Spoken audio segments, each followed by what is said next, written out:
आप सभी को राम राम। आप सभी का स्वागत है। और आज हम एक बहुत ही महत्वपूर्ण, बेहद महत्वपूर्ण खगोलीय और आध्यात्मिक घटना की बात करने जा रहे हैं। सूर्य संक्रमण, जिसे संस्कृत में संक्रांति भी कहा जाता है। जब भी सूर्य एक राशि से दूसरी राशि में प्रवेश करता है तो उसे संक्रमण कहा जाता है।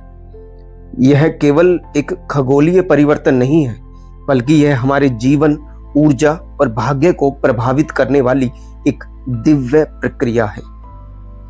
सूर्य संक्रमण का आध्यात्मिक महत्व यह है कि सूर्य को वेदों में आत्मा का कारक माना गया है। यह हमारी प्राण शक्ति है। यह हमारे आत्मविश्वास, नेतृत्व क्षमता और जीवन की दिशा को दर्शाता है। जब सूर्य अपनी राशि बदलता है तो यह एक नई ऊर्जा, एक नया संदेश लेकर आता है। यह समय होता है आत्मचिंतन का, अपने कर्मों को सुधारने का और नई शुरुआत करने का। प्रकृति और जीवन पर इसका विशेष प्रभाव पड़ता है। सूर्य संक्रमण का प्रभाव केवल मनुष्य पर नहीं, बल्कि पूरी प्रकृति पर भी पड़ता है। ऋतुएं बदलती हैं, फसलें तैयार होती हैं और जीवन में एक नई गति आती है। इसी कारण भारत में कई बड़े पर्व, त्योहार सूर्य संक्रमण के समय मनाए जाते हैं, जैसे कि बैसाखी, मकर संक्रांति, पोंगल। ये त्योहार हमें सिखाते हैं कि परिवर्तन को अपनाना ही जीवन का नियम है। ज्योतिष की दृष्टि से देखें तो सूर्य संक्रमण का महत्व यह है कि सूर्य हर महीने एक नई राशि में प्रवेश करता है और हर राशि पर इसका अलग अलग प्रभाव पड़ता है। यह परिवर्तन हमारे करियर, स्वास्थ्य, संबंध और मानसिक स्थिति को भी प्रभावित करते हैं। अगर सूर्य शुभ स्थिति में हो तो व्यक्ति को सफलता, सम्मान और ऊर्जा मिलती है। लेकिन यदि सूर्य कमजोर है तो अहंकार, स्वास्थ्य समस्याएं या निर्णय लेने में कठिनाई आ सकती है। आगे हम ये भी जानेंगे कि ये जो सूर्य की संक्रांति हो रही है, सन का जो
सूर्य का 14 अप्रैल को मेष राशि में प्रवेश केवल व्यक्तिगत जीवन ही नहीं बल्कि राजनीतिक और वैश्विक नेतृत्व पर भी गहरा प्रभाव डालता है। तो आइए इसे सरल और आध्यात्मिक ज्योतिषीय दृष्टिकोण से समझते हैं कि इस संक्रांति का, सन के ट्रांजिशन का भारत पर और वैश्विक पटल पर क्या प्रभाव पड़ेगा। भारतीय राजनीति पर जो इसके प्रभाव रहेंगे वो हमें देखने को मिलेंगे कि नेतृत्व में मजबूती और आक्रामकता। मेष राशि ऊर्जा, साहस और नेतृत्व की प्रतीक है। इस समय नेताओं के निर्णय अधिक तेज और निर्णायक हो सकते हैं। सरकार की ओर से कई कड़े फैसले या नई नीतियां सामने आ सकती हैं। इस समय विपक्ष और सत्ता पक्ष में टकराव भी बढ़ सकता है। मेष अग्नि तत्व की राशि है, जिससे बहस, विरोध और आरोप प्रत्यारोप बढ़ सकते हैं। संसद या राजनीतिक मंचों पर गर्म माहौल देखने को आपको मिलेगा। नई योजनाओं और सुधारों की शुरुआत इस समय हो सकती है। सरकार जनता को आकर्षित करने के लिए नई योजनाएं, आर्थिक सुधार, विकास परियोजनाएं आदि शुरू कर सकती है। इस समय चुनावी माहौल में भी तेजी दिखाई देगी। यदि किसी राज्य या क्षेत्र में चुनावी स्थिति है तो यह समय तेज प्रचार और आक्रामक रणनीति, बड़े वादों का संकेत दे रहा है। आप देखेंगे कि चुनाव प्रचार में बड़ी ही आक्रामक रणनीति के तहत प्रचार किया जाएगा। विश्व पटल पर सूर्य संक्रांति के क्या प्रभाव होंगे, आइए इस बारे में भी थोड़ा हम जान लेते हैं। इस समय विश्व राजनीति में आप देखेंगे कि वैश्विक नेतृत्व में दबदबा बढ़ाने के लिए नए नए प्रकरण होंगे। बड़े देश अपनी शक्ति दिखाने की कोशिश करेंगे। अंतरराष्ट्रीय स्तर पर मजबूत बयान, कड़े निर्णय देखने को मिल सकते हैं। तनाव और संघर्ष की भी संभावना बनी हुई है। मेष राशि युद्ध और ऊर्जा का भी प्रतीक है, इसलिए देशों के बीच तनाव बढ़ सकता है। अभी वर्तमान में आप देख रहे हैं किस तरह की स्थिति है, तो अभी ये स्थिति रुकती हुई नजर नहीं आ रही है। सीमा विवाद या राजनीतिक टकराव उभर सकते हैं। नए गठबंधन और कूटनीति इस समय बहुत देखने को मिलेगी। जहां एक और टकराव बढ़ेगा, वहीं दूसरी ओर नए समझौते, रणनीतिक साझेदारी भी बन सकती है। आर्थिक नीतियों में बदलाव संभव है। वैश्विक स्तर पर व्यापार नीतियों में बदलाव, नई आर्थिक रणनीतियां देखने को मिल सकती हैं। सूर्य जब मेष में आते हैं तो यह संदेश देते हैं कि नेतृत्व करो लेकिन अहंकार से बचो। चाहे भारत हो या विश्व, जहां सकारात्मक ऊर्जा होगी वहां विकास होगा, और जहां अंधकार, अहंकार और आक्रामकता बढ़ेगी वहां संघर्ष संभव ही है। यह समय है संतुलन का। शक्ति का सही उपयोग ही सफलता देगा और धैर्य ही बड़े संकटों से बचाएगा। तो अब हम ये भी जान लेते हैं कि सूर्य का ये ट्रांजिशन भिन्न भिन्न राशियों पर क्या प्रभाव डालेगा। सूर्य के मेष राशि में परिवर्तन से जो 12 राशियों पर प्रभाव पड़ेगा, हम उन प्रभाव को 3 श्रेणियों में रख सकते हैं। पहला प्रभाव कुछ विशेष राशियों पर ऐसा होगा कि ये उनके लिए सबसे बेहतरीन समय होगा, बहुत ही अच्छा समय होगा, और अगर इसे उनका स्वर्ण काल कहा जाए तो ये अतिशयोक्ति नहीं होगा। दूसरी श्रेणी जो मध्यम रहेगी, सामान्य रहेगी, इसे गुड कहना अच्छा रहेगा। कुछ विशेष राशियों के लिए ये समय अच्छा रहेगा, सामान्य रहेगा, सामान्य से कुछ बेहतर इसे कह सकते हैं। और कुछ विशेष राशियां हैं जिनके लिए ये समय, ये संक्रमण काल बहुत सतर्क रहकर चलने का है, तो उनके लिए ये न्यूनतम फलदायी होगा, लेकिन उनकी आध्यात्मिक उन्नति के लिए ये बहुत अच्छा होगा। यदि आपको यह वीडियो उपयोगी लगा हो तो वीडियो को लाइक करें और इसे अपने परिवार और मित्रों के साथ शेयर करें, और ऐसे ही सटीक ज्योतिषीय विश्लेषण के लिए हमारे चैनल को सब्सक्राइब करना ना भूलें। साथ ही बेल आइकन जरूर दबाएं ताकि 2026 के हर महीने की ग्रह चाल और आपकी राशि से जुड़े महत्वपूर्ण अपडेट आप तक सबसे पहले पहुंच सके। तो आइए जान लेते हैं सूर्य का ये संक्रमण 12 राशियों पर क्या प्रभाव डालेगा।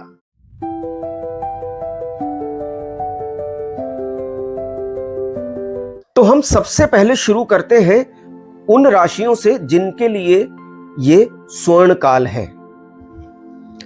जिन राशियों के लिए सूर्य का ये संक्रमण काल स्वर्ण काल की भांति होगा, उसमें सबसे पहली जो राशि है वो है मेष राशि। मेष राशि में ही सूर्य प्रवेश करने जा रहे हैं, तो इन लोगों के लिए यह समय बहुत ही अच्छा रहेगा, शुभ रहेगा।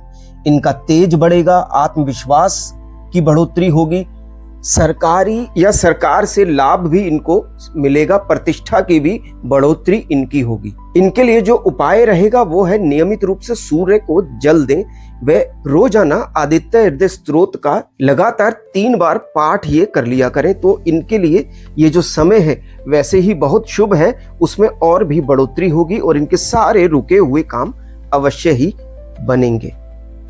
इस क्रम में दूसरी जो राशि है वो है मिथुन राशि। मिथुन राशि व लग्न वालों के लिए आय के नए स्रोत खुलेंगे। इनकी आय में वृद्धि होती हुई नजर आ रही है। धन में वृद्धि होगी। लंबे समय से जो कार्य इनके रुके हुए थे वो अब पूरा होना शुरू हो जाएंगे, पूर्ण होंगे। नेटवर्किंग से इनको बहुत ज्यादा लाभ होगा, विशेष लाभ मिलने वाला है। इनके लिए जो उपाय रहेगा वो होगा कि ये किसी भी प्रकार से तुलसी की सेवा करते रहें और लोगों को तुलसी उपहार में भी दें। ये इनके लिए बहुत शुभ रहेगा। अगली जो राशि इस क्रम में है वो है कर्क राशि, कैंसर। इनके लिए पद उन्नति के द्वार खुल रहे हैं। करियर के लिए यह बहुत ही शुभ समय है। नौकरी में पदोन्नति संभव है। नई जिम्मेदारियां भी इनको मिल सकती हैं। वरिष्ठ जनों का, अपने ऑफिस के जो सीनियर्स हैं उनका इनको सहयोग मिलेगा, सपोर्ट मिलेगा और उसकी वजह से ये अच्छी खासी तरक्की करेंगे और ऑफिस में प्रशंसा भी पाएंगे।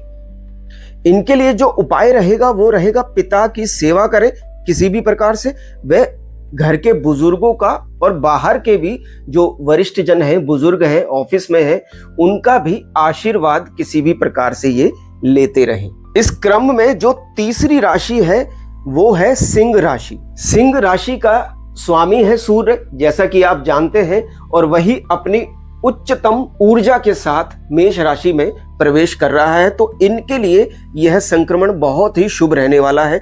भाग्य इनका बलवान होगा, भाग्य में वृद्धि होगी। जो लोग इस वक्त उच्च शिक्षा के लिए प्रयास कर रहे थे उनको अब इस समय सफलता मिलने वाली है।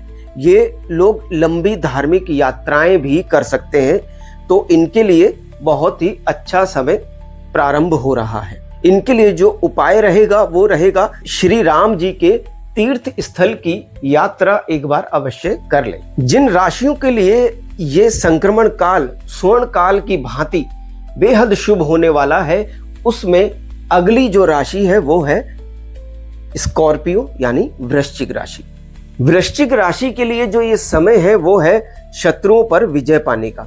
आप देखेंगे इस वक्त आप शत्रुओं पर प्रभाव भी डालेंगे और आपको यदि कोई विवाद है तो उसमें सफलता भी मिलेगी। अदालत अथवा सरकारी विवादों में भी आपको सफलता मिलने के प्रबल योग बने हुए हैं। कार्य क्षेत्र में आप बेहद अनुशासित रहेंगे और इसकी वजह से आपको प्रशंसा भी मिलेगी, आपकी प्रतिष्ठा भी बढ़ेगी। उपाय जो आपके लिए रहेगा वो है एक आदर्श दिनचर्या का पालन करें। जो आपके लिए विशेष उपाय है वो है रोजाना सूर्य नमस्कार आप कर लिया करें।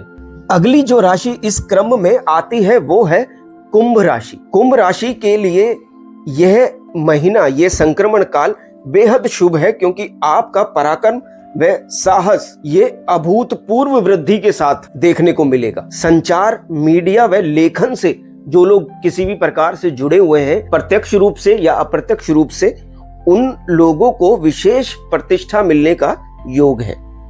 आपके लिए जो विशेष उपाय रहेगा वो है छोटे भाई बहनों को गुड़ से बनी मिठाई अवश्य खिला दें। तो ये थी वो 6 राशियां जिनके लिए ये संक्रमण काल बेहद शुभ होने वाला है और स्वर्ण काल की भांति बेहद लाभ देकर इनको जाएगा। तो अब हम बात करते हैं दूसरी श्रेणी की, उन राशियों के बारे में जिनके लिए ये संक्रमण काल सामान्य रहेगा या यूं कहें गुड रहेगा।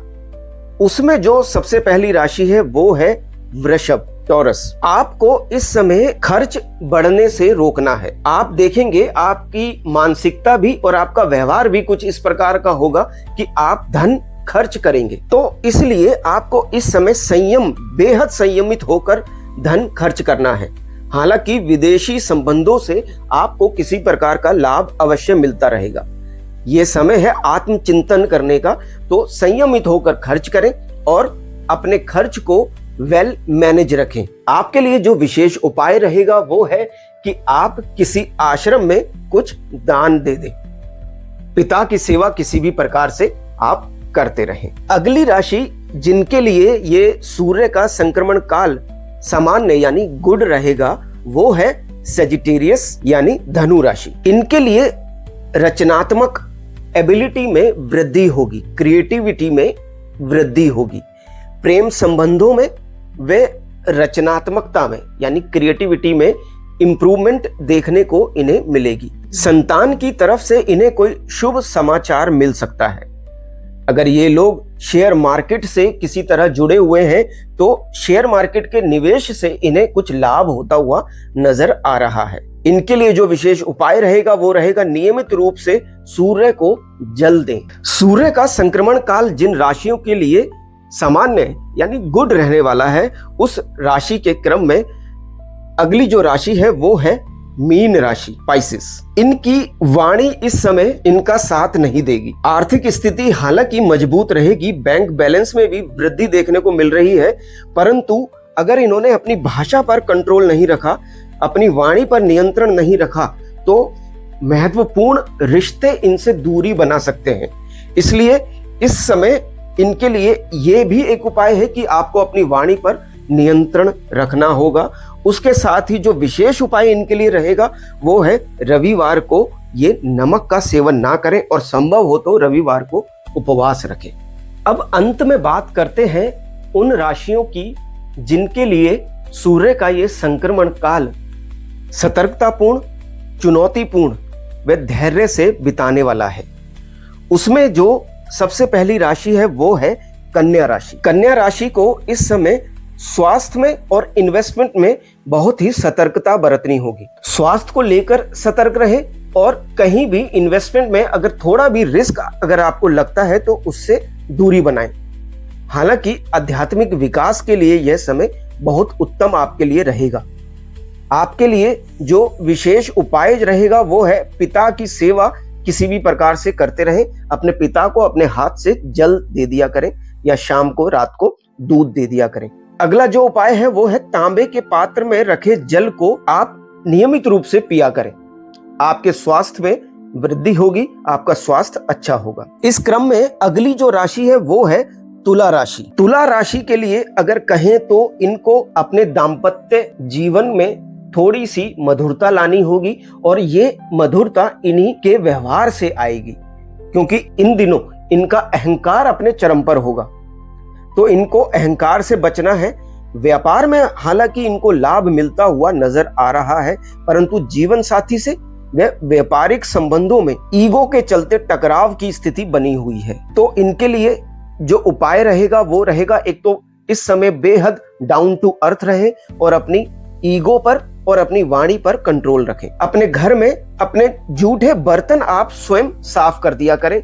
संभव हो तो पूरे परिवार के भी आप कर सकते हैं, नहीं तो कम से कम खुद के जूठे बर्तन आप स्वयं साफ करें। इस क्रम में अगली जो राशि है वो है मकर, कैप्रिकॉर्न। क्योंकि इस संक्रमण काल में जो सूर्य की स्थिति इस राशि पर या इन लग्न पर जो बन रही है, उसके कारण इनके परिवार में कलह व मानसिक तनाव हो सकता है। हालांकि संपत्ति से जुड़े कार्यों में गति अवश्य आएगी, लेकिन ये किसी भी प्रकार से घर में कलह का वातावरण बना सकते हैं। तो आप घर में धैर्य व शांति बनाकर रखें, जिससे घर में आपके कारण कम से कम कोई विवाद ना हो। आपके लिए जो विशेष उपाय है वो है पिता की सेवा किसी प्रकार से करते रहें।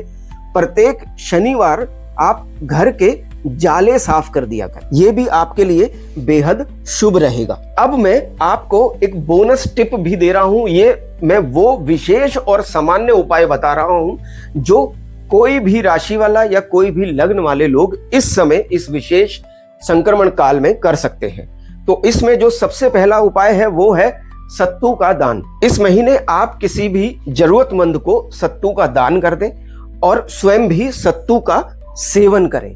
रविवार के दिन आप उपवास रखें और नमक खाना छोड़ दें। ये बेहद शुभ प्रभाव देने वाला एक उपाय है। सूर्य को नियमित रूप से जल दे दिया करें या उगते सूर्य के दर्शन मात्र भी आप कर लें तो ये आपके लिए बेहद प्रभावकारी रहेगा। अपने पिता का और परिवार के बुजुर्गों का सम्मान करें, उनको आदर सत्कार दें, उनसे बहुत अच्छे से पेश आएं। तो आप देखेंगे कि ये सूर्य का संक्रमण काल अगर आपके लिए कुछ चुनौती या सतर्कता लेकर आ रहा है तो वो भी सरलता से सुगमता से बीत जाएगा। तो आशा करता हूं कि आपका ये समय बहुत अच्छे से सुख समृद्धि के साथ गुजरे। राम राम।